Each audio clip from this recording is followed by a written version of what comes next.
The Nikki Glaser Podcast. The Nikki Glaser Podcast. Here's Nikki.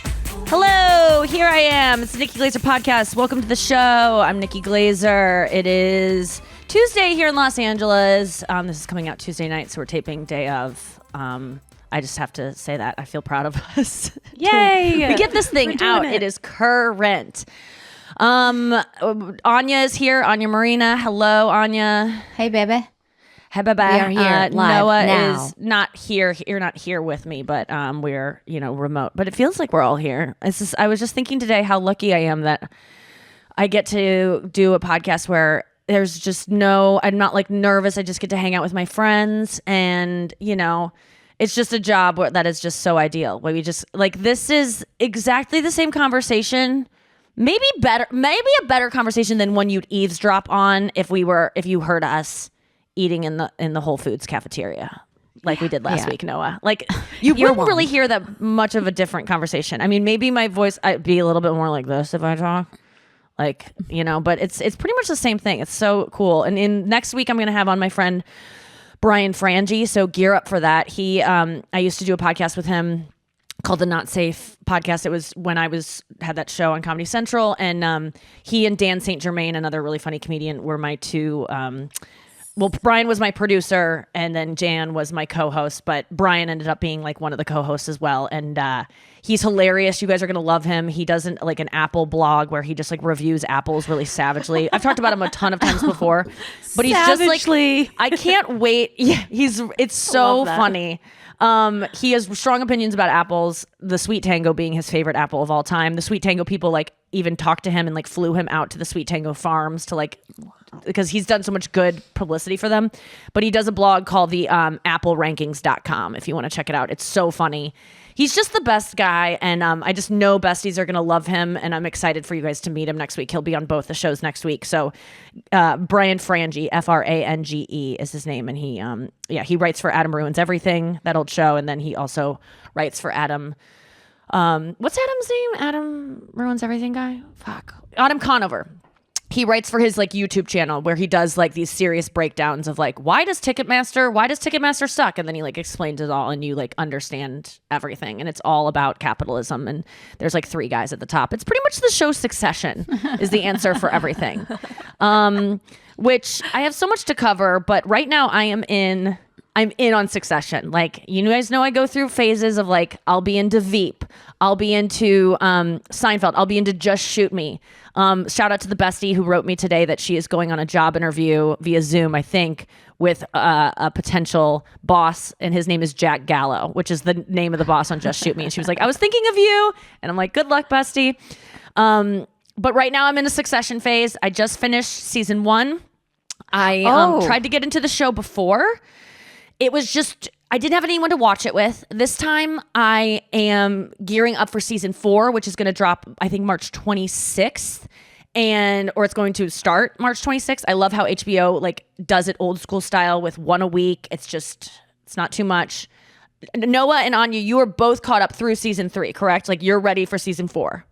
Yes. Now, where would you rank for you? Because I want to talk about how I feel about Succession in shows of all time, because we are talking about critically one of the best shows, awards wise as well, one of the best shows written and performed, reviews wise. Now, do you feel it fits into your top shows? If you're going through your favorite shows of all time, is it up there for you?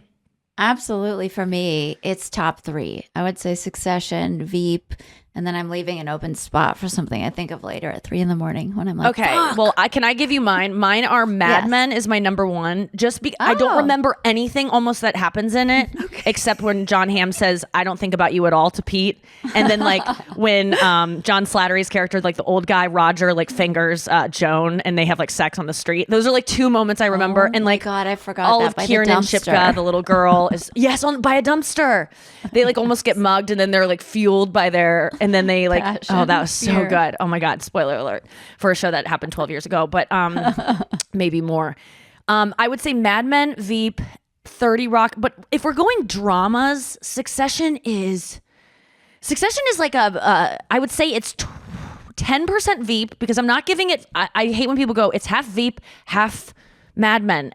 It's not all. It's funny, but it is not purposely funny the way Veep is. Veep is like, you cannot blink without missing a joke. Whereas Succession, it's constantly funny. I mean, there's some of the funniest things I've ever seen in my life on this show, but the acting is just so superb. And you know what I want to see so bad? I was watching it with Chris last night. We're into season 2, and I said, do you know what I'm dying to see? And I like almost want to make this happen. I want to take an episode of Succession, one of the best acted shows of all time, probably, and I want to put bad actors in it and see how it is. I want to see that show with bad actors and see if it's still good. Do you know what I mean? Like just see if it the holds way up. that people have said at the Olympics, let's have one guy who's regular run on the track or swim against them so we can compare, because you kind of start to lose context when you're watching all these Olympic athletes. You don't know how slow the average person is. Let's put something average in there to see how good.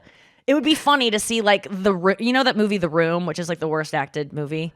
Those kinds of actors. Terrible. Like porn actors in this, but they're trying their best.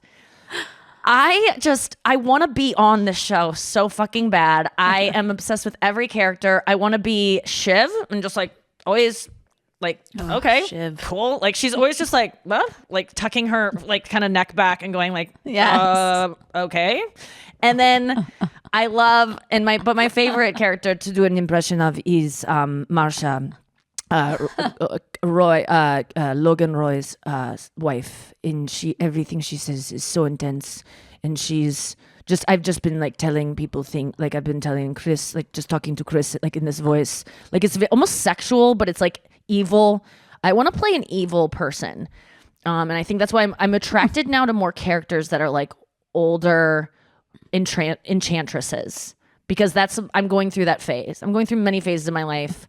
Going through a Succession phase. I'm going through my witch phase. And I'm also going through a pizza phase. But we'll get to that in a second. Succession. I am going through perimenopause and cauliflower pizza crust. She makes me not scared to go through menopause because she is so erotic, and she's also very old. I mean, that actress is probably 65, 60. Yeah. Like she has not done maybe too much to her face, but she is intense and she is captivating. I think as I age, I go, there's without question that people want to see old women on screen less as they age. There's no debate about it. I don't care how good of an actress they are. We'd rather see a young person's beautiful face. It's pleasant to look at.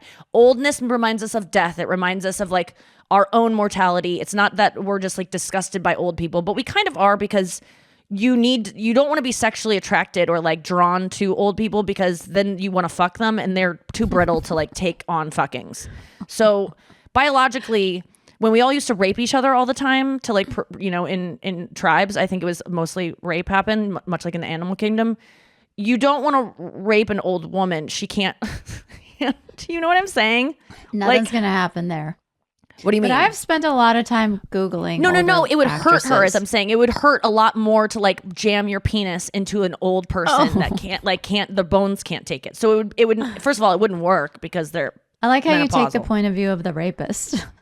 No, it would hurt the woman. She says she wants to be evil characters. Oh, I thought it would hurt your dick. Oh no! Oh my God, I don't care about their dick, but it probably it would be very dry in there. I'm just concerned about, I think about my dog that I'm not going to get named Tic Tac, whose dry dick is always just hanging out, and more on that in a second. Thoughts on? Sorry, I've done my monologue. Thoughts on Succession? I just wanted to say season 2 was really where I put my phone down while watching the show and really started paying attention. I I think you were season like, I 2 put my was foot favorite. down and I go, this is a good show. Yeah. Like I put my phone down and that's it. It's final. I'm putting my phone down. It's kind of what happened. No, you're not even kidding. Like, I love this show, but I'm missing parts of it. Like, even last night, Chris mentioned something and I go, oh, I didn't see that. He's like, when Greg sees Shiv with the guy, and I go, I don't even know what you're talking about because I was on my phone probably. This is how we watch things nowadays. Yes. And that's You'll fine. get so into it though. There are so many little clues like that where I watched the whole season twice. I watched the whole show twice. And on the second round, I'm like, okay, this is fucking art. Like these people worked so hard on this. There's stuff sewn into the show. Like it's like a secret message in the fabric of the coat of Succession. You're like, wait, what? I never noticed that the first time. Like it's so cool. And why is it that rich people are so fascinating? I think it's because these people, if you don't know the show, and I'm sorry if this is like leaving you out, but I think this will be interesting to you. It's just watching people who literally there's nothing more they could want for, like there's a certain point of richness where there's no better car you can drive. There's no better helicopter you can take. There's no, what do they want now? And they're still all vying for power. But money is power, and they already have all the money in the world. They're richer than anyone, and they're very flagrant with it. They'll just be like, yeah, I'm rich. In the same way that I like when people can be just like, at one point Kendall is driving a car and he's kind of bad at it. And this guy goes, and he's like, oh, stick shift. And he's like, yeah, but I also like don't drive cars very, very often. And he goes, why? And he goes, because I'm incredibly rich and I'm driven most places. And it's like, I just like his bluntness of like, yeah, that's the way it is. They are aware of it. And they are all evil, but you also like root for them. I'm like obsessed. I'm just obsessed with the show. I can't wait to get back into it. And it's so exciting to have witnessed all of these moments on Instagram and Twitter where people are like, holy fuck, Succession tonight. What the fuck just happened? I know there's a big what the fuck that happens in the third season. Like a big, a massive one I won't see coming. And how exciting is that? I like get so jealous that I'm jealous that Anya hasn't seen Titanic. Like I do think they will hold up. I don't there's think certain I'm gonna things, have that moment. It's so good. Did you like Titanic? I want to watch that back to back with what's the other one I haven't Aladdin. seen? Pocahontas and Aladdin. No, Pocahontas you can I skip. love Aladdin. That I have seen. I have seen Titanic, but I didn't like it because when I watched it, I was like in my like heavy metal, I don't like romance stuff phase. I guarantee I'm not gonna like Titanic. I just guarantee it. I wish there was a bet we could take that was solid, but there's just no. Well, I think you're going into it hating it, but it won Best Picture. It was in the So did theaters for Avatar. like 14 years. It wouldn't Really? like people wouldn't stop seeing it. It was on the theaters for like 2 years. I'm not joking. Like it was something ridiculous like that. It wouldn't leave the theaters. Sometimes popular things are good. Yeah. Why do you think you won't like it? It's not my wheelhouse. Like I like indie stuff. I don't like big But blockbusters. that's you sound when you're saying that. Oh, I just don't like it. I mean, maybe I'm I not like trying to be indie stuff.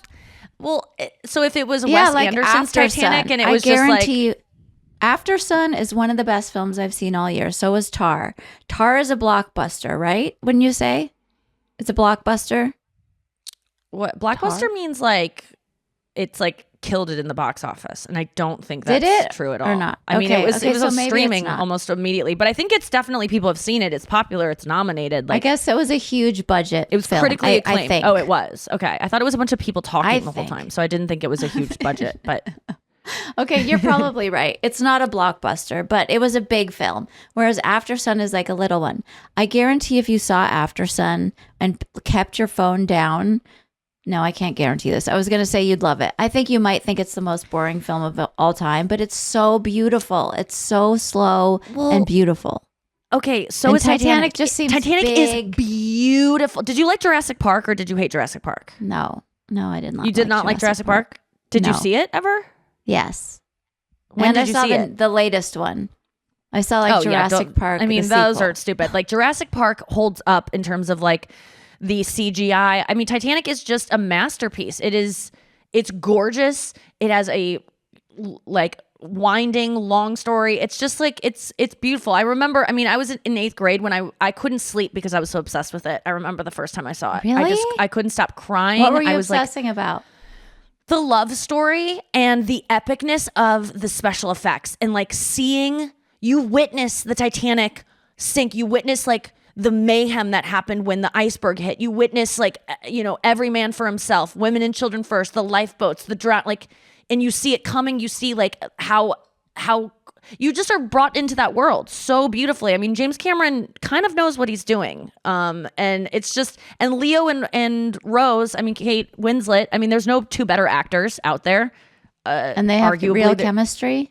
Oh my God. Yes. Really? It was supposed to be Acting's Claire good. Danes. But she had she turned it down, and she had just done Romeo and Juliet. And she was like, I don't want to do that again where I'm shooting in Mexico for a year. Like I just did this epic thing. So she turned it down.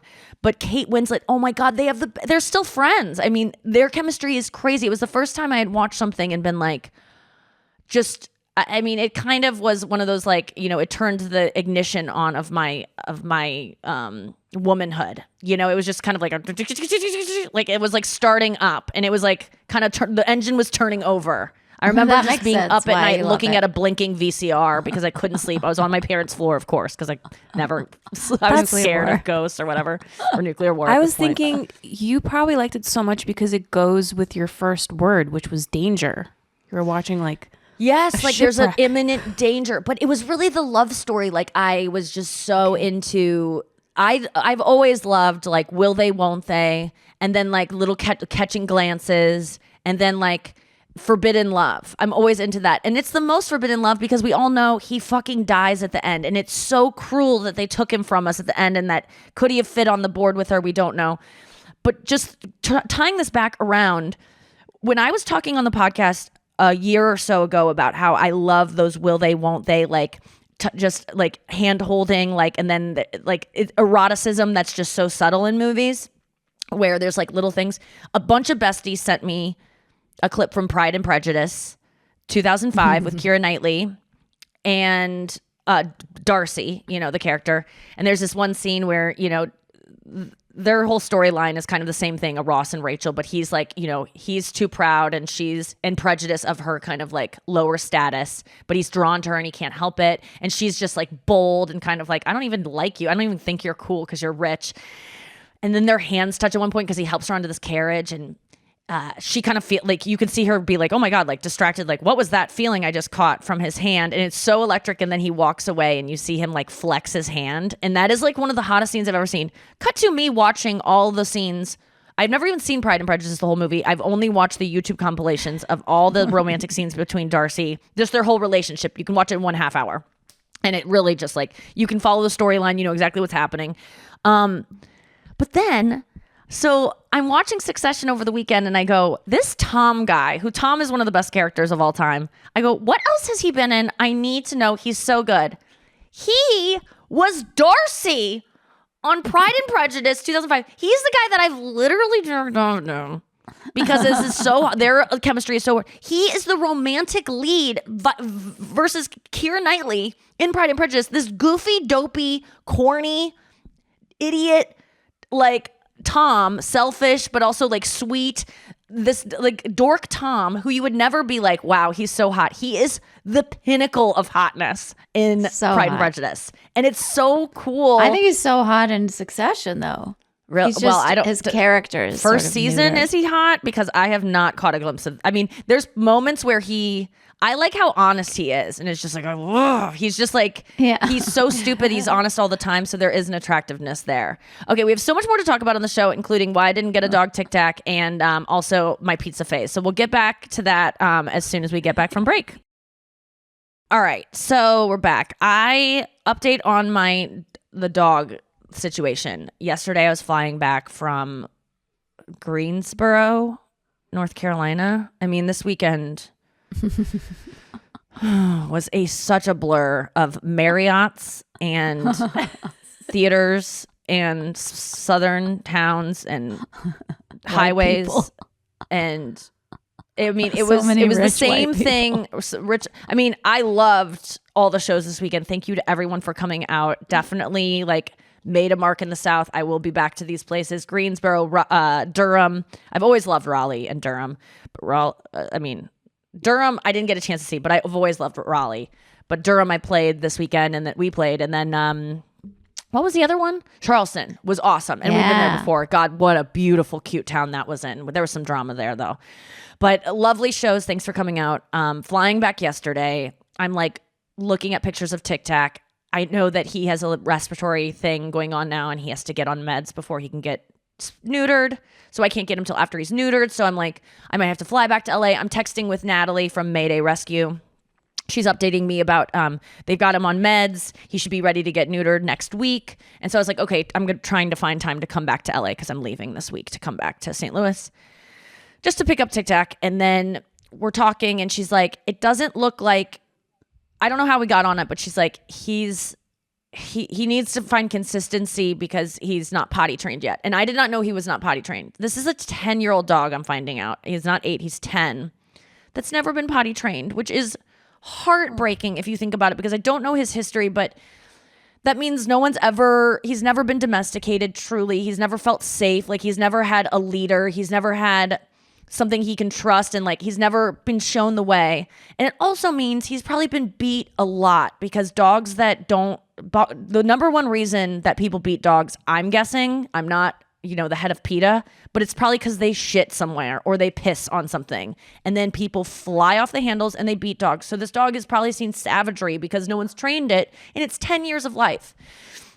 And so I was like, well, I'm going to start. I Googled, I go, how long does it usually take to potty train a dog that's 10 years old? I was like, I'm going to read about it, and I'm starting to Google, and she goes, it's probably not going to happen for him if he hasn't learned now. And especially with your schedule of like not being in the same place at one point. And I was like, she goes, but he wears, that little diaper. He could put on like this little wrap thing around his penis he's already wearing. She's like, so that can like pick up the piss and I'm like, I would do this if I lived in my own place. I wouldn't care if my place smelled like dog shit. I would like find a way to make it work, truly. But I'm staying in Airbnbs. I'm staying in hotels. I'm flying on planes. I'm like, I can't have a dog that is not potty trained. I just can't.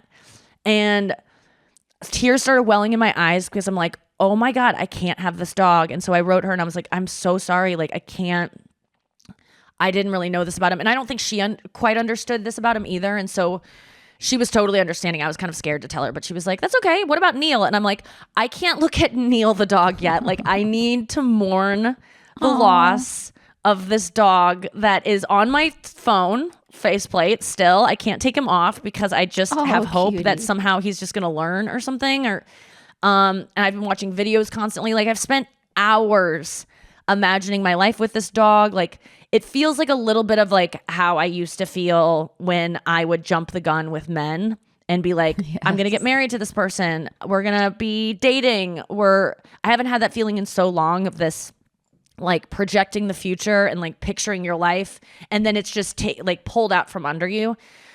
So I like wept on this plane like a lot. For me, I don't usually cry in planes because it's like in public and it's embarrassing, but I was just like, I just am so sad that I can't have this dog. And it felt like the closest thing I can have to like a miscarriage. And I hate to like say that to people who have had it, but like, I pictured my life with this thing that was going to be in my life for at least maybe 10 years. So it's a commitment. It's like, and it just like, I'm not a miscarriage. It's more like a breakup when I think about it. It's just, that's the closest feeling I can have to it, is like, there was no doubt in my mind that I was going to have this dog. I announced it to my parents. I announced it here. I told Natalie, it's happening. I've agreed to do it. Like, so I had spent the money in my mind. I'd spent the time I had spent. And so it was just like such a bummer. And I'm still so sad about it. And I just hope if anyone out there is in the LA area and you have a nice home to give to Tic Tac, I would really love him to like be just somewhere safe and like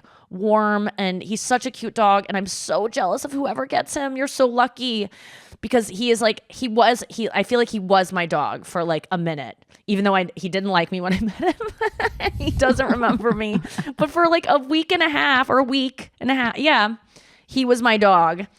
And so I'm just kind of sad about that. And I'm looking at other dogs, but I'm just not even ready to look. Like, I'm still like holding out hope. It really does feel like a stupid mini breakup of how I always used to just get hung up on guys that like I just jump the gun. But you know what? Like, what is life if you're not jumping the gun a little bit? Like, if I'm always, vacillating between, You know, if I get a TV show, people get mad when I go, it's going to get canceled. Don't get too excited. People's like, enjoy it. Come on, embrace it. You're here. Like, and then at the same time, people go, don't get your hopes up. So what can you do? Like, it's kind of fun to get your hopes up sometimes. So I'll get my hope up about another animal, but everyone's just like, it's not meant to be right now. And there's another dog out there for you. But it's just like, I wanted that one. That must be hard to hear too. Yes. No one wants to hear that. No matter what loss you're suffering, like I mean, not that we don't want to hear it. It's not meant to be, or like there's something, that I do believe everything kind of happens for a purpose, not for a purpose, but not to quote last night's episode of The Last of Us, I don't believe that everything happens for a purpose, but I do believe that everything. I'm a determinist, I guess. So I believe that everything already is etched in stone the way it's going to happen, because I don't believe in free will. So I do believe that everything happens for a reason, which the reason is complete randomness that is already predetermined and you have no control over it. So just get along with the ride.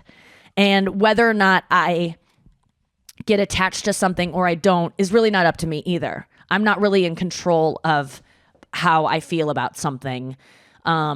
And I'll probably and also that dog is going to be taken from me eventually, you know, like whether I lost the chance of it this week or it dies 7 years down the road or whatever, it's eventually, I'm going to be sad about this dog. That's what you sign up for when you love something. And that's the hardest part about loving anything is like, and I always say this about parents, like, why would you ever invite that kind of love into your life that you're gonna have to say goodbye to at some point, whether you die or something awful fucking happens? Like why are you risking that pain? Yes, the glacier is coming, but that's a glacier you can't steer around. You're gonna die and have to say goodbye to your kid, or the kid, something that's going to happen to them, and it's just too much. That's why the closest I can get is niece and nephew.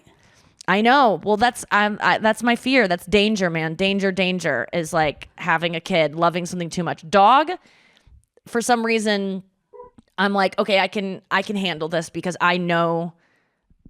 I mean, I ate animals for 26 years of my life, or 25 years of my life, whatever it was. I've accepted animals' death much more than humans, and I just don't, or kid. I don't even know what it's like to love a kid that much. I mean, I do kind of now with nieces and nephews, but not the way parents do.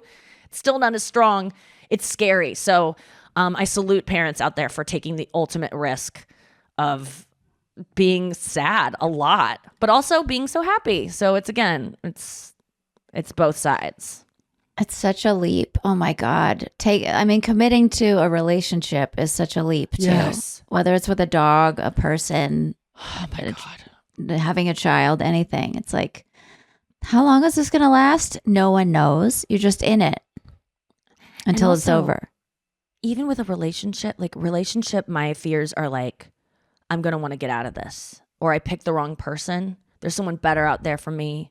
And I extend that to my partner as well. Like, he'll have that realization too. Like, this is not just, there's some, everyone, I fear that feeling. And I don't know that, again, I don't know why people get married, because I'm like, don't you always think there might be something better, or that like this person could betray you in some way that will leave you fucking ruined forever? Like, yes. I mean, these are all things we've seen happen to either ourselves in the past or to people that never recover from. There are people I know that lose their husbands or get divorced or get cheated on, or husbands that lose their wife, and they never recover. They never open themselves up again. I just sent you a Carol Burnett clip, Anya, on Instagram, where she's like, if I ever get married again, I don't know. I just don't think I would, because I know what I want to watch on TV. I know when I want to read a book. I know when I want to go to bed. And this is her in the 80s talking to Joan Rivers on some show.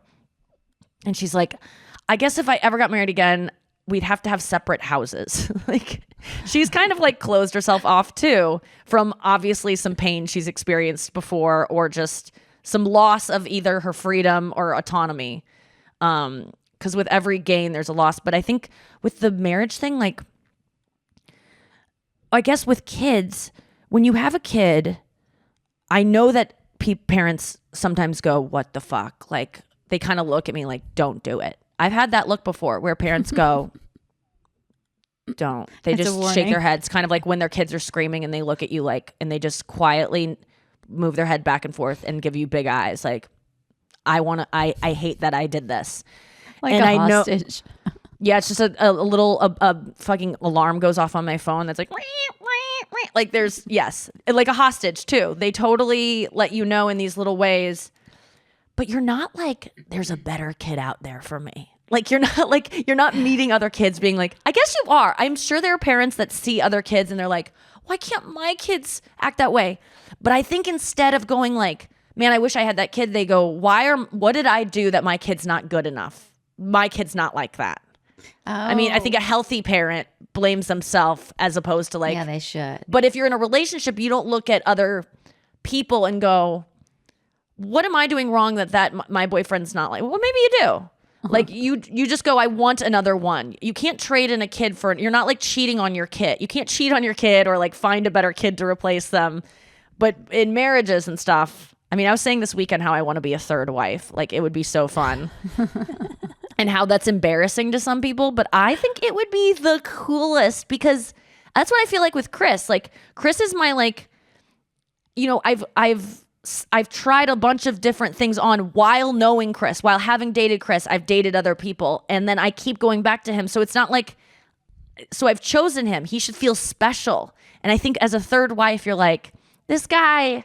These two bitches that came before me, he is so glad to be with someone. He's finally figured it out. He knows himself. I think third and second wives are the coolest.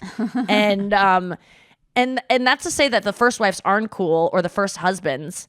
But I think that there's just something so romantic about figuring it out later. I mean, you guys were both late to the game of finding your person. You didn't find your people in your 20s. Yeah, very late. I'm relating to the Carol Burnett thing. Like, I think if this didn't work out with Matt, I would probably go right back to doing what I was before. I enjoyed being single and living alone so much. But then I have a fear like, maybe I only enjoyed that because I was living in New York City. You were always nearby, or I always had a lot of friends nearby. But you what would if just I'm do that again. old and I don't? How do you find friends when you're old? I think you have places to go.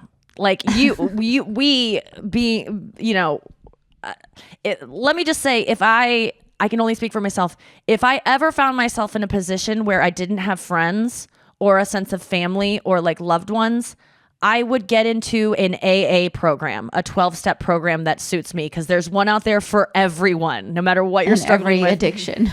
Yeah, or I would do meetup groups, or I would, you know, today I had a voice lesson. I would just start taking lessons that introduces you to your teacher and then other students, or like throw yourself into something. There's always ways to make friends. It gets harder when you become immobile and you're like in a nursing home or whatever. But even then, like hopefully you're in a social nursing home where you have friends there. But today I was on my voice lesson at 8 a.m. my time, and it's even 10 a.m. in St. Louis is always so fucking early for me. So waking up at like 7:30 and being like, Chris, I have to sing, and like going over here and grabbing the mic and being like, hi, Michael. I love my voice coach so much.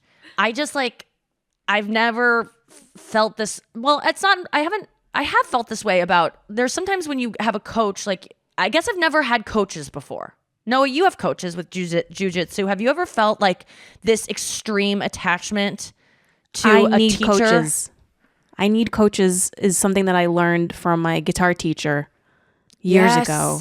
And then it got reinforced through jiu-jitsu that I need a positive mentor in my life. Mentors. Yes. I think with comedy, I never had that. Or like there's been little ones here and there. There's certainly been comedians that have helped me along the way.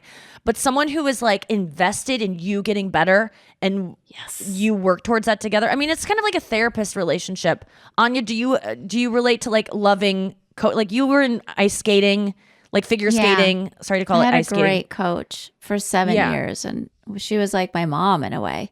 Like I remember I had an ice skating competition, and she bought me this amazing like frilly dress, and I like won the or I got whatever, second place or something. But my parents never would have bought me this dress. It was like a very cutesy tootsy like strawberry shortcake. Like it was probably a $70 dress, you know, and in the 80s that was a lot. I mean, that's a $3 million dress. Yeah. Inflation is insane. My parents were even like, why? We could just make you one out of these rags. We just got these potato sacks in. But yeah, she was very strict, but very loving. And I didn't have that in my life ever. So Strict but it was loving, so- like you respected yeah. her. Whereas you don't respect your parents that much. Like, no offense, in that way. mom and dad, but like I realized I didn't respect them. I respect them now. I know they have their own feelings and wants and needs and like fears but as a kid, selfish, didn't care. They were mean. I didn't they told me something, I wasn't scared of them. I just, because it's not like they were my friend either, but I just was never, if they got mad at me, there was maybe a couple times where I was like, whoa, okay, like I have to be, but I was a good girl. Like I was always good. I didn't, ever get into trouble.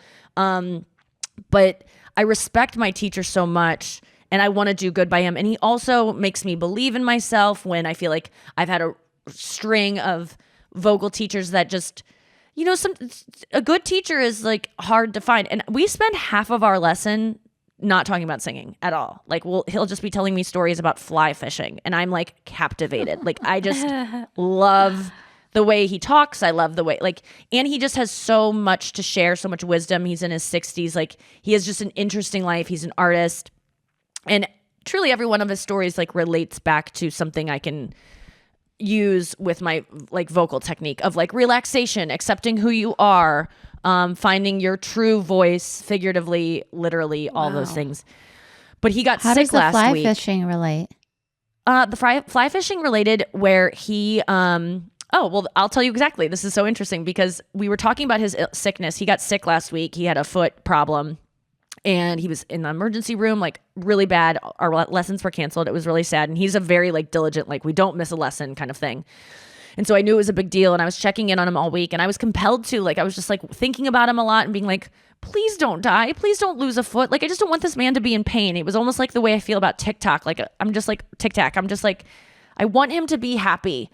And so then I was asking him about it today and he was talking about another time he injured his foot. He was fly fishing and he got his foot stuck in a beaver dam and the water was like really like up to his fucking chest. And it was really a bad situation. Like if it would have gotten into his like he had protection up to his chest, but if it would have started filling up his Oh my God. wetsuit, he would have drowned. And his friend was laughing and he was like, stop laughing. And at one point he like moved some branches and the beaver dam fell and he heard a crack in his like he broke his toe. Okay, sorry to trigger warning.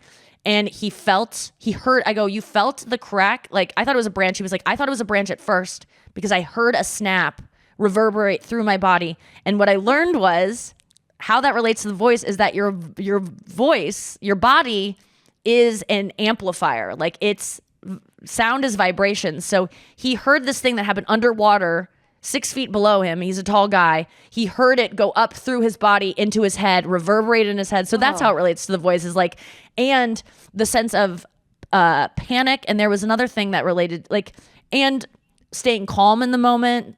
I mean, so much of singing is like about relaxation and about like resonance and tapping into, I just wrote something down. What did he say today that I was like, okay, that's the mantra that I have to remember. Nothing, open, relax. Nothing, open, relax. That's like always what I should say to myself. There's nothing. Your throat is doing nothing. Everything's open. You're relaxed. Like, and I've said this before, but every time singers sing, it always looks like they're trying so hard, but that's performative because singers are trying to make you feel dumb about yourself. The best singers aren't doing any work. That's why I love Kelly Clarkson. She never looks like she's working, but all singers that are really good and technically proficient, none of them are trying. None of them should ever be going like, and you should never see strain. If they're doing that, they're doing it so that it looks impressive to people. Because if they didn't do it, people would just go like, wow, she's obviously not working that hard. And it's sometimes in comedy, I do that. Like I will have a bit that I will know perfectly.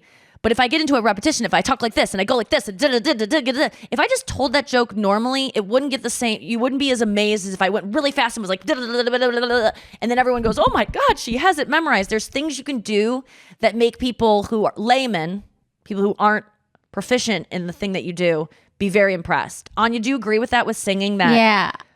there's Well, tricks? I think also there's a third option you forgot, which is if you're not trained and you are straining, not to try to look cool, but you're straining because you're trying to get to that note and you don't know any better. Yes. Well, that's what I said. If you're not, this is only for like the best singers. If Ariana Grande looks like she's trying, it's performative because there's no way that it's right. Because he has another mantra that singing is easy if it's easy. Like it's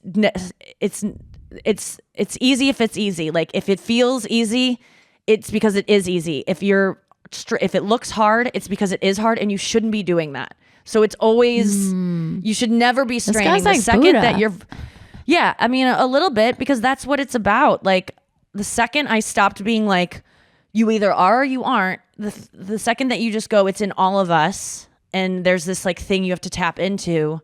It opens up a world of possibility as opposed to like you just don't have it, which is the first voice lesson note I ever got.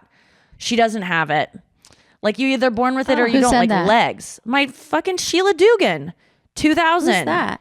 She's a voice teacher that I had because I was in a cappella in high school. I was an alto, which everyone hated the altos because you just don't get as much love because you're just not a mezzo soprano or a whatever the other soprano is called. That is like every girl wants to be a soprano because it means you're a girl and you can sing like Cinderella. But no one wants to be like the sultry alto.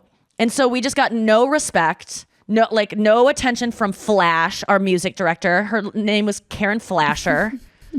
But everyone called her Flash. And oh God, everyone was sycophantic about her, just wanting her to like us so much. She was such a bully, just like would give her attention to certain students. And then one day she'd sign the line on you and then she'd pull it away the next day. And it was like so political. But I was trying to be better. And so everyone in acapella would always go to this Sheila Dugan, like all the best singers. And so I went to Sheila Dugan and I would go to her every Saturday in the morning.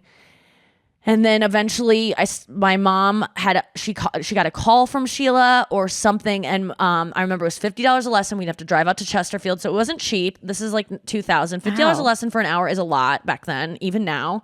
And she told my mom, this isn't going to be her thing. Like, this isn't going to work for her. Whereas if I would have had Michael Rocchio back then, he could have probably made me believe in myself. I probably would have had a little bit of a career in musical theater because that is obviously, there's totally alto roles.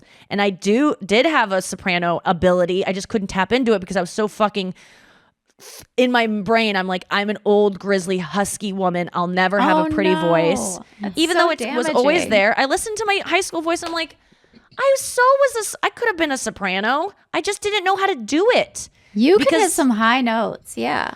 But any person who doesn't have significant damage, which I've had mine removed, can hit high notes. It's in you to do it. You just have to know how to work your trumpet. Some people are just born with it, knowing that. That is something you're born with, but you can learn it. So anyway, today on the call with him, at the end of our session, I was like, I'm so glad you're feeling better. I was like, I really just like care about you, and like I'm just so concerned about your health. And like I was like, because I really have not felt that way before, except with like a parent maybe, of like checking in on someone who's older and being like, I hate that he's hurting. I've only known this man since late January, I think is when I started. And I like started getting that he started tearing up because I was like, you're a really special person. And the fact that you being healthy means that you impact so many people. And he like witnessed a car crash. I think I told you guys about that. And he went over to like help the mailman that got hit. And I was thinking of how lucky that mailman was that Michael Rocchio like rode up, and it wasn't just me even, because I would have driven around it. But like the fact that mailman got calmed by like your calming presence, your like just soothing demeanor. I was like, that was like the luckiest thing that could have happened to that guy. And he was like, I have to get off the call. I'm going to start crying. But I just got like, it was so weird to get like so emotional. But I was like, it's nice to just, again, it's nice to care, and it's nice to admit that you care and to not and it's be so nice that you said it to him, because who knows how many people have. And so often we think of things we love about people, but we don't get to express it. And like, then sometimes you never get to. it's like you say, Nikki, that like a lot of people in entertainment, their fans assume that they hear it all the time.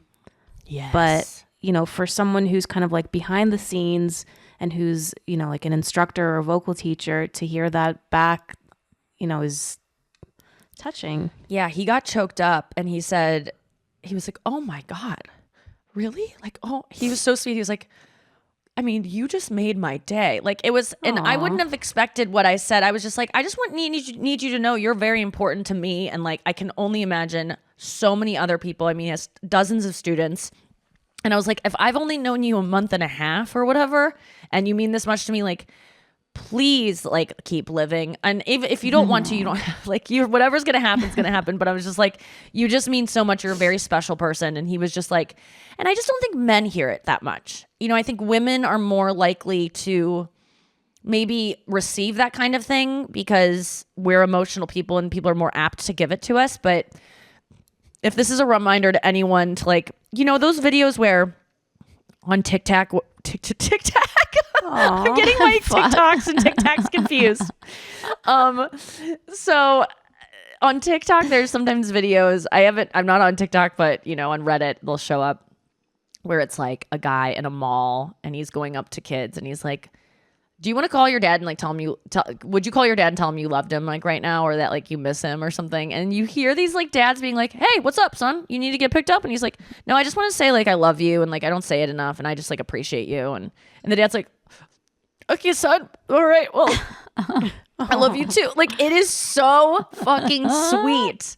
If you can muster it, I didn't plan on having like this emotional moment at the end of my session, but it really felt good. And as soon as I like was like finding the leave meeting button as soon as I could, because I was like, I'm about to cry. But it was also interesting because he goes, I'm about to cry. And literally 5 minutes beforehand, we were trying to access my best voice. And it's usually like, it's like in this comfort zone of when you're like, about to cry. Like this is when like your nasal passages like open up and it's more resonant, like talk like this, you gotta talk. It sounds like my impression of like men, you know, when I'm like, oh, like when I'm being really catty about something a man said that hurt me, like, okay, and like this is a voice you're supposed to use to like be resonant, and I can't tap into it because it feels like I'm doing a dumb impression of a dumb guy, and it just doesn't make me think of music. But he was like, oh, just do it like you're about to cry, like when you're like just like kind of like this, like on the verge of it. And then we both ended the lesson on the verge of it, and I'm like, now we're ready to sing, like let's tap into that. Let's take a quick break and then we're gonna come back with Reddit dump. All right, we're back. Let's Reddit dump, baby. This is your Reddit dump. Woohoo. Okay. All right, this is from Ask Reddit, and this is just a question. It says, how old are you, and what's your biggest problem right now? Now, these are just so interesting, because it's just like, people on the things that get upvoted on Reddit are always the most interesting, kind of like tragic or just like fascinating things. So this is just average people, and they write eloquently, and I just liked some of these answers. Someone said, and sometimes they're just so sad. So this is, how old are you, and what's your biggest problem right now? I couldn't have opened this thread sooner because I just love hearing random people's stories. First one was 55, live alone, work 100% from home, and have no friends and family. Shit, be lonely. Oh God. That, I know these are these interesting or just depressing to you? This is just like what I was just thinking about. I'm 40 and my mom died yesterday. Someone just said, 62, my husband died suddenly on January 2nd. Now I have to figure out where my life is going. Okay, these are much more depressing than they were last night when I saved this. They were much more interesting. The upvotes have changed. Now they're all sad. Do you remember any of the things No, that I'll you get to saw some good that ones. weren't? Yes. Oh my God, that's another one that's really sad. Oh my God, sorry, This guys. is like Nikki was reading us the Cheshire House invasion murders for like 20 minutes on tour. And it was Matt and not I- 20 minutes. There's no way it was 20 minutes. It was 5 Okay, minutes it at felt most. like 20 minutes. Dude, No. it was 7. Well, I realize that Matt is very sensitive to, like, I can't watch violence, but I can read about it. It's so fascinating to read about. If you want to get into some grisly, one of the most upsetting, violent murders, Cheshire murders. I mean, just Google that. But until then, let's read about this. 78, and knowing 78 and knowing I am terminal. I can handle it, but everyone else is in denial. I'm hearing lots of, after all, doctors don't know everything, do they? No, they don't. But they do know the 5-year survival rate is 1%. Now let's say all that together, boys and girls. The 5-year survival rate is 1%. Someone said, I'm 60. This one broke my heart. My biggest problem is I'm 60. My biggest problem is having to work 50 or 60 hours a week just to keep up with bills. Plus, I have a bedridden wife with cancer and we're raising our oldest grandson. As Sergeant Murtaugh once said, I'm getting too old for this shit. This other person said 37 and I'm going blind. I don't know how long it will take when I will be legally blind and unable to live my life with the richness, independence, and everything else I expected, but it's coming. Okay, I only say this because I doubt even 1% of our listeners have anything as sad as any of the things I just read going on in their life. So if this isn't you, let's just be honest. It all will be us eventually. We will get old. We will be dying. Illness happens. We'll lose our loved ones. But it's not happening today. So let's turn this into something positive, which is like, just be grateful for what you have because people are fucking going through it. Someone said 74 and don't really have any problems other than knowing my time is limited. Don't buy any green bananas. I love green Wait, bananas. why? Because they might not ripen in time because you don't have that much time left. What would I do without you? I eat them when they're a little Okay. green. I like them like that. You like them like raw or like hard? Kind of raw. Yeah, like I don't like them too sweet and ripe. Oh.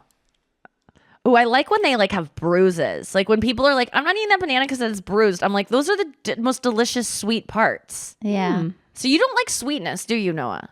No, I'm not a sugar gal. It depends, but I that's don't always turn it great. down. If you have to have sugar, what do you have? Like if someone's forcing it on you. Probably something like a fruit snack, like Gushers or something. Fruit snack? Wait, of anything you could have sweet? Like a Gusher or like a Shark Bites? Like what are we talking? What kind of fruit snack? Fruit leather. Gushers. Yeah, just like so fruit roll, cute. fruit by the It's so foot, random. fruit roll-ups. Because they're a All little right. tangy. That is so wild to me to not be someone. I mean, I definitely go through phases of loving sweets and loving salty. Like I find that something recently that has been really helping me with like my cravings and helping me embrace like foods that I wouldn't normally eat because I have like, weird history of eating disorder stuff. So I can get locked into like just liking a certain thing or shutting certain foods out. Like I can't have those because I can't control myself around them, or at least I think that. And some people definitely have those problems, but I think mine are mostly mental. I'm obsessed with this ASMR artist named I like ASM artist. wait, what's her name? Hold on, let me just look it up because I am so obsessed with her name is This is a part God, of the I like vocal disgusted. exercises. I Is her name? Esmeri Eats. ASMERI Eats. ASMERI Eats. As Mary Eats. And she is she's this like Greek girl who lives in Athens. And I like hearing people eat. It makes me feel calm. Like that's something I want to listen to when I'm like drifting off to sleep. I know that's some people's like worst fucking nightmare. Misophonia. But I am not alone because this girl has like, yes, misophonia if you have it for eating stuff. Because I do have it for some things. Like if someone has too wet of a mouth or too dry of a mouth and it's like when they talk, it's disgusting and I want to like fucking throw my phone. But for some reason, this girl eats with her mouth closed. She takes huge bites. I watch her on 2 times the speed because then she's eating as fast as I eat. And so it's soothing to me. But I like the sound of someone eating because it reminds me that they're like, oh, I like sleeping. I can only sleep when I know people are like out doing things. Like I don't like sleeping when the world is asleep. I like sleeping knowing like people are up and like things are happening. Like then I can sleep because like the village is protected. I guess it's something instinctual of like, if at night we could be attacked and I'm always going to be on edge.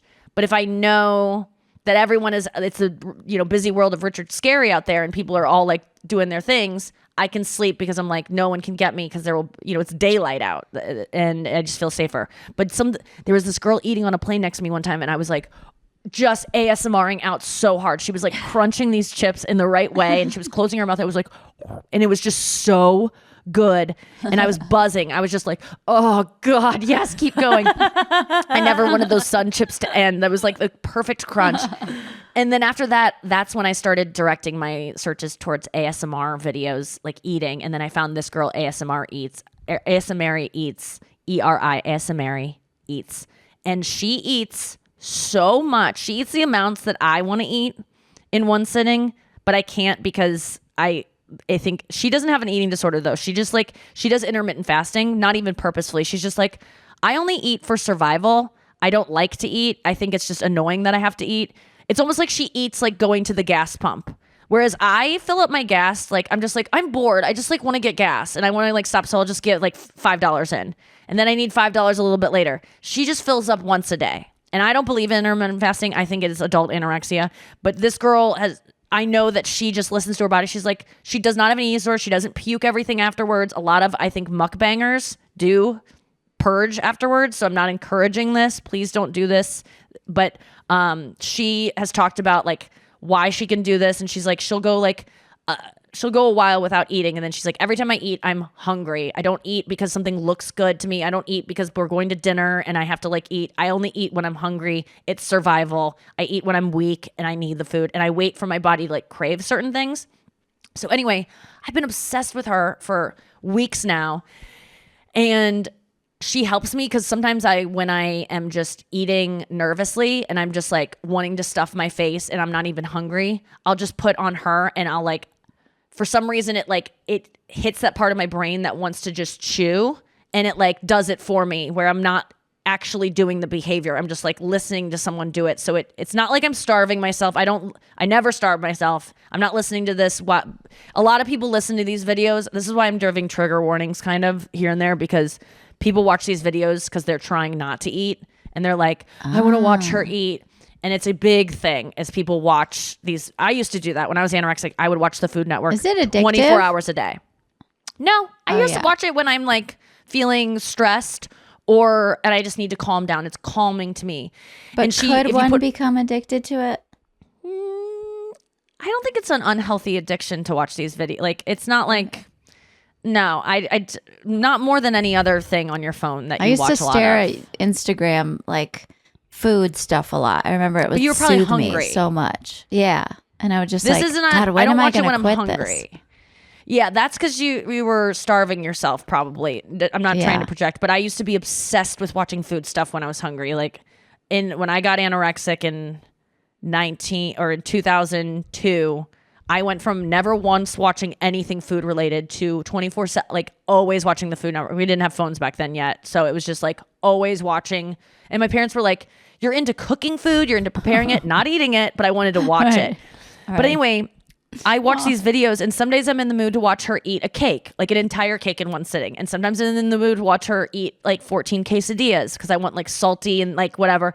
It's so soothing to me. I always fall asleep. I'm not like salivating while I watch it. It's soothing to me. But anyway, something has worked with this. And you put on the captions and she doesn't talk the whole time, which I really appreciate. I hate when the ASMR artists eat and talk. I'm just like, stop, like just do one. But then she writes captions. And while she edits it, she just like shares about her life and shares stories. Sometimes I close my eyes and go to sleep, but sometimes I'm reading it. And she shares these interesting stories. She shares her theories on like how she used to starve herself. She used to be a fucking great professional athlete. And she was like, my weight was up and down. And now she kind of got in my head about waiting for your body to crave things before you eat things and not getting ahead of yourself and just eating more for survival than for like pleasure, which I'm into pleasure, but like combine the two. Like wait till you're also hungry and you want something you like. When you're ready to eat, don't eat something that's like diety. Pick the thing on the menu you actually want and satiate yourself. Trust that you're not going to want to keep eating forever, which is always my fear. So anyway, something got in, and last week Chris and I were at this restaurant that we go to every single night. And these people next to us got a pizza. And I was just like, that looks so fucking good. I can't. And usually I look at pizza and I go, it's not for me because I can't have pizza. I'll be fat. Pizza and pizza culturally is like, all he does is eat pizzas. It's like a fat person food. You know, we equate fast food and pizza with like, you're fat, you know? And it's so ingrained in my head. So pizza's never been for me. If I do have it, it's always because like, oh, it's the only thing to eat. And these people will think I'm anorexic if I don't eat it. I'm never enjoying it. I'm always just like, oh, get it down. Just because, and then you're gonna have to starve tomorrow or you're gonna have to work out a lot to get this off. It's always worrying me. But the other night, these people were eating a pizza next to us and they left one piece. And I was like, Chris, I want to ask them for it. Like, I want it so bad. But instead, I'd gotten a salad and I got like jackfruit tacos, like things I wanted. But I was like, I really want that pizza. Like, everything in my body is craving this fucking delicious looking vegan margarita pizza. And so the next night, I was like, I'm doing it. And Chris and I got this meat lovers pizza, but it's all like fake vegan meat and cheese. And we have gotten it every single night since. I have eaten pizza for every single dinner and I don't skip meals. So I'm eating lunch and breakfast. I've eaten pizza. I am never depriving myself of pizza the rest of my fucking life, because as much as I have improved my eating over the past couple of years and not deprive myself, and I'm always thinking I'm getting what I want, I never opened the pizza window up. I always still had restrictions of like, you can have anything you want, but not pizza, fries, burgers. And I'm still not opening the fry window. I'm still not opening the burger window. I don't have any interest in those yet. But the pizza window is open and I'm never closing it again. I can't believe I went 20 years of my life. It was 21 years of my life since I was anorexic of no pizza for me. And I would have it here and there. But like I said, it would always be like, I just have to do this because it's like socially, that's what people are eating. And they're all going to think like I'm a diety weirdo if I don't eat it. And it's never been fun. I've never enjoyed it. I am obsessed with pizza. I have it every single night. It is the best food. It is really not that bad for you. If you get nutritious veggies on top, even if you just get a delicately like light cheese and marinara and you don't, like, it's not bad for you. It's not that bad. I think culturally we're just so on board with pizza being the worst thing. I had a friend, she was starting to be a nurse, and we were talking about, like, I was at work and I was just like craving something. I was craving a Five Guys burger.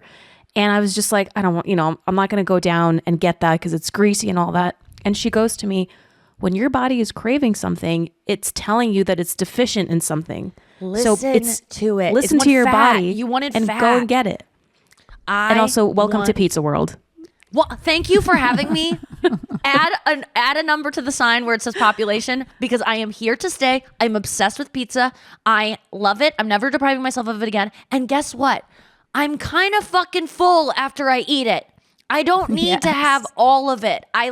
Sometimes I go 1 or 2 slices or 3 slices or, too much. And I kind of feel like, oh, but these are just growing pains of learning how to eat these foods again and not feel so fucking bad about it. I can still be a thin woman or the size that I want to be, whether that's thin or whatever. But I told Chris, I was like, welcome to pizza body. This is happening and it's never going away. I'm embracing pizza life. And he was like, final thought. He was very happy to hear me say. That would be so funny if he said final thought. Final thought. I don't think we should be together anymore. No, I was like, last week, I think I mentioned I had been like in a crying spell with Chris, and I had just been like, I can't go to these sets. It was the night I saw you, Noah. I was crying before that. I just got a spray tan. I was sticky. I was naked. I was crying, and I was like putting on this spray tan, and I was like, I hate my life. I have to be on this show tomorrow. I feel disgusting. I'm fat. Nothing fits. I had to put on like tight jeans after doing a spray tan, which if you do spray tans, you know how much hell that is, because it's like absorbing into the jeans. It's going to be splotchy, but I had nothing else to wear because everything was tight, and my untight jeans were in the wash. So it was like, fuck.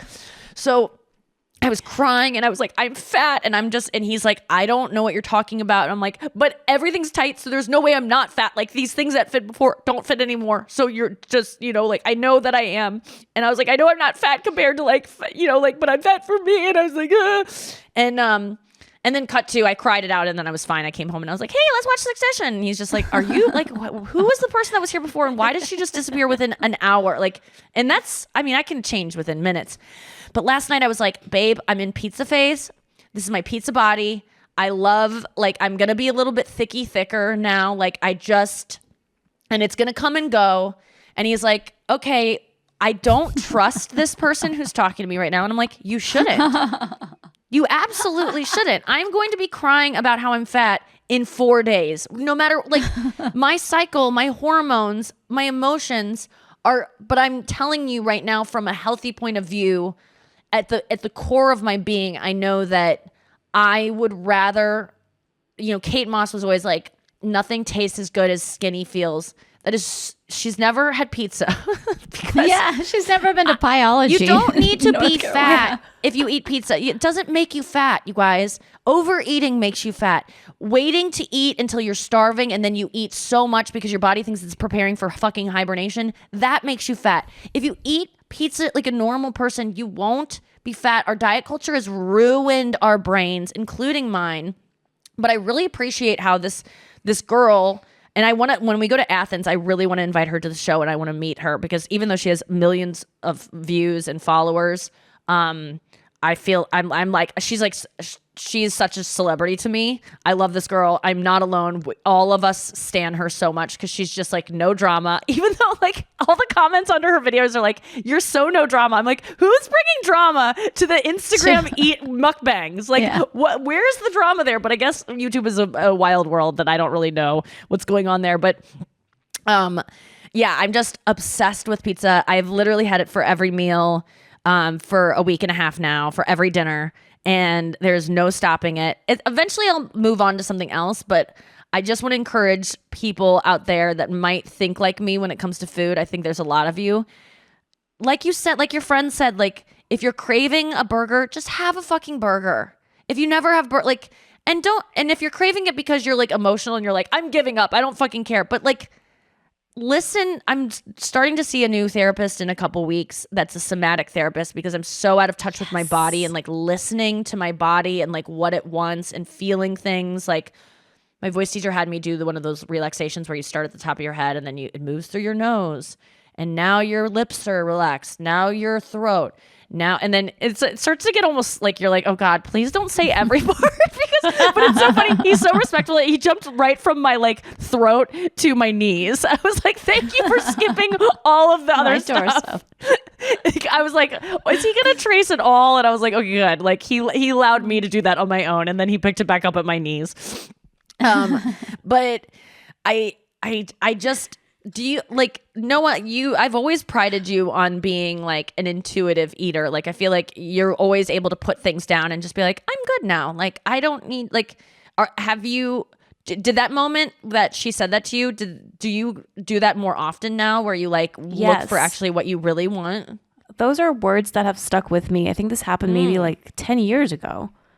Wow, and it's just like it's just taught me to. Like understand that a craving is not that's just coming out of the blue. That's how my body is communicating with me and is saying, you haven't gotten enough iron. I need iron, or I need some vitamin C. That's interesting to think of your body like a baby that's just like, I need like a separate thing. Because I think that's what dualism is like your mind versus your body. Are they one thing or are they separate? And I think they're totally separate. And we get them confused with like, first of all, you think your mind is you. And I think the mind is a separate thing from yourself as well. But it's just like, it's like this weird thing of not trusting your wants and needs and thinking that somewhere you're being nefarious and you're being bad. And like what you crave equals it's bad. So anything that you crave, you just go, that must be wrong. Because that's diet culture. Anything that's like, ooh, decadent, you're bad. Oh, I'm being bad. I mean, there's an Inside Amy Schumer sketch that we shot where it was like, and everything we talked about at the table was like, and then I was so bad. I ate too much chocolate. And then, I don't know, I bought this shirt and I'm being bad. Like, why is that bad to like do what you want? Because, but I know why. Because working out sucks. Things that are hard are always give you benefits. So why wouldn't we always be punitive with ourselves when we get benefit? Like at the same time, it's like that you're supposed to give into your wants and listen to your body. Then why is there's the separate camp of like fight past the voice that says give up? Navy SEALs can go 15 times longer than the time you want to give up. Where like jujitsu, do they kind of like find a healthy medium between those two? Like where is the in between? Because those are two separate things that are like, you'll see an Instagram post that's like, listen to your needs and wants, listen to your body, and then the next one is like, push through, and it's like, okay, well, I can't do both. Which one's right? So I'm reading a book called The Art of Learning, and it's written by this guy who's like a prodigy, like chess player. It's not the movie that was based on him, but he was like another child prodigy. And he describes two styles of learning, and one of them is just kind of like black and white. So you're good at something or you're bad at something. And that style discourages a lot of kids from growth and learning. But the other style is Sheila Dugan. Work hard and you'll get past it. Or, you know what? You didn't win this championship this time, but we're going to work harder for the next time, and we're going to apply that knowledge, and you'll do better. And kids who have that mentality learn and grow and just thrive much better in like high pressure situations and all that stuff. So it is striking a balance between those two, but I don't like paradoxes. I don't like when there are two separate things being messaged to me, because I get then where it's like, it's okay to be fat. We love fat people, and you can be yourself, be whatever size, but at the same time, it's very unhealthy, and also you're not going to get any roles, and you like, which is it? Are we Lizzo or are we a Hadid? Which do we celebrate? Which do we? Because I'm sorry, Kendall Jenner definitely skips meals.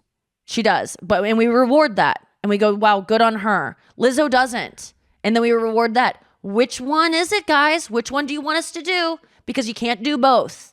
And I think that's where I just get really frustrated with life, is that there's always these, it always feels black and white. You got to choose one path. And I know it's like double standards all the time. And I just don't know what to do with it. Maybe you keep going to see Michael Rocchio and you go through this journey of self-discovery and not like look to Hollywood for these kinds of lessons. I know, you got to get Instagram off your phone. I mean, they've done studies now, and it's like having these apps on your phone are so damaging. It's like cigarettes, you guys. We've been saying it for years of like what we're going to say about social media in the future and how dumb we are and naive. But I mean, what is the solution? Because I can't get off them. I feel like my relationship with Reddit, I found so many fun things. I love it. Instagram, it's the comparing yourself. We are not meant to compare ourselves this often, and to filters that aren't. Everyone's filtered, by the way. Every single person, even when they're not, even when they go, this is me filtered and this is me unfiltered. That unfiltered thing, it's still a filter. Your camera has a filter on it. It's showing you a better version of yourself. It's a skinny mirror. It's a lie, and it's so damaging, and you don't even know it, even when you think you're savvy enough. Anya, you said you were having a bad day in that way today. Was it because social media? Probably just getting older is hard, and I'm really underslept. Like I can tell when you're doing your dream and like there's nothing that you have ever dreamed more than what you're doing, and you still get depressed, you're underslept. Like I'm on stage with my best friend playing theaters, which has like been on my vision board since I was 10, and singing songs I wrote that I like. And my voice is working and I'm connecting. And it's like your sold out crowds are so nice. And I'm meeting besties. And I'm like crying myself to sleep at night. A great boyfriend, fiance. Yeah. You have a great dog. You have a great house. I know. That's another thing. Are you able to take a nap today or something? Yes. Because I feel like sometimes people are underslept and they still keep going. It's like, will you give in to your craving for a nap, or are you going to push through? Like, I don't know. That's the other thing that we're brainwashed to think is like, if you sleep too much, you're a piece of shit. And when you're underslept, you won't give into it. Because sometimes I'm like, I know Matt needs a nap and he's up late editing photos. And I'm like, do not do this. I think the bigger thing is meditation for all these things we're talking about. Like, I just saw that little thing you sent me with the little kid learning to meditate when he was little. How cute was it's that? So valuable because the reason I wouldn't nap today if I don't is because my mind is too active. But if you meditate, you can really get in touch with these things like you're talking about, the pizza, like Noah's talking about, like craving certain foods or like knowing when you're done. And like when I'm up at night, like, what am I going to do with my parents? They're getting old. Their house is in disrepair. Where should I move them? They can't make a decision on their own now. They're being stubborn. What should I do? It's like, shh. Like, this is shit you cannot control right now. Should you do something right now? Should you call your lawyer? There's so many shoulds. Yes. But meditation is the one thing I've experienced in my life that really gets me in touch with the real me. And the real me is pretty sane. And the real What would me you is pretty say happy. to me? I'm speaking for everyone who's not into meditating and doesn't think it's for them. And it's like, why would I sit and think about a bunch of stuff alone with my thoughts? Why would that work to make it so I don't think about stuff? Why is sitting alone with my thoughts going to help me avoid my incessant thoughts? I know what I say to that, but what do you say to that?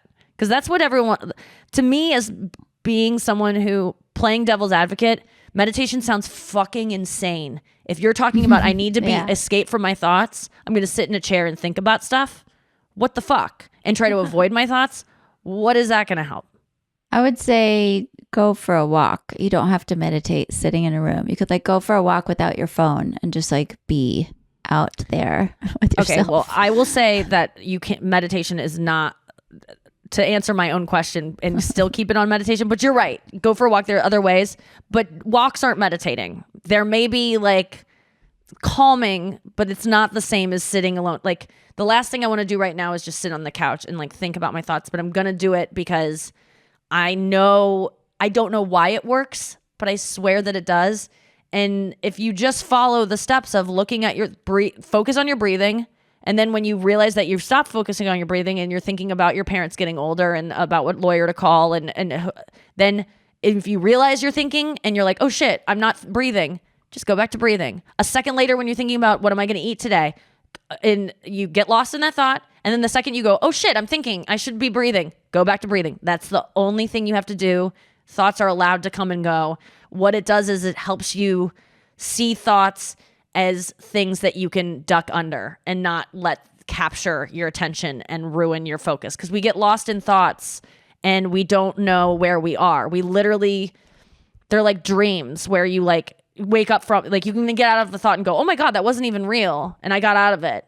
But we think that I just had a whole like fight with someone in my mind, like, or I just had a whole conflict that never happened. And I drove 5 miles during that time, and I didn't see anything. I didn't see any billboards. I didn't see any of the greenery around me. I didn't see that entire scene in succession because I was thinking about how I didn't run today, and I'm such a piece of shit, and how I have to do this travel tomorrow. Like, that's what meditation does. Is it helps you dodge a lot more thoughts than you learn how to think of the thoughts as like playing a video game, and like you can dodge them. And that doesn't mean that those thoughts don't get. I always like the analogy of it's like you're trying to swim out to ocean, and thoughts are like waves. And you know how like the quickest way to get out is diving under the wave. Mm-hmm. So it's not like you still process the wave. The wave still goes over you, but you're not letting it crash you and send you back. And I think my lower self would argue, well, how am I going to figure out my parents' situation if I don't think about it at some point and actually spend some time thinking about it? If I'm constantly diving under it, what's going to happen? And the truth is, you'll be able to approach those thoughts and know that you're in them instead of getting lost in them and getting sucked in and feeling like you'll be able to be in that thought and know, okay, this is a time to think about my parents' house situation. You're not going to get sucked into it for hours. You're going to be able to take the time and set a little timer in your head kind of and treat it like this is an assignment rather. This is who I am now. Thoughts become us who we are. Like I'm a person who's sad right now. No, I'm a person who's processing a sad thought. and then it's going to go through and then I'll move on. And I think that's like the kind of cool thing about meditation is that it's almost like an assembly line, and you can look at your thoughts as like things you just work on and then you put aside, or you like, you know. Yeah, they're not who you are. Yeah. And it still takes me, we get lost in thought constantly. As I'm talking right now, you're lost in thought, probably, listener, about something and thinking about something else. Like you're never even the best meditator is never going to be perfect at thinking of thoughts as separate. You're always going to get caught in them, but you're going to get better at not drowning in them, and not getting. I think that's what depression takes over me, is because I become a sad person. I become the thought that everything sucks and my life is bad and I'm tired and like no one cares about me and no one's looking out for me and my schedule's too much. Like it becomes who I am. It becomes the truth, as opposed to like it's like a little, you know, an arrow in my back that I can pull out and go, ow, and like patch up that wound. It just becomes who I am.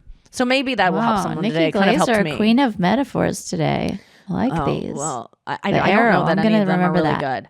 Yeah, like it's like when you are, sometimes when I have like a really mean thought and I'm like, I really want her to fucking like get ugly. Like I want her to age. Like I say, I have something where I'm like, I hope she doesn't. Wait, are you get doing that this to thing. me? Because the voodoo's working. No. If anything, That's why I was I'm having a Michael bad Roquioing morning. you. I only want you to be happy and healthy.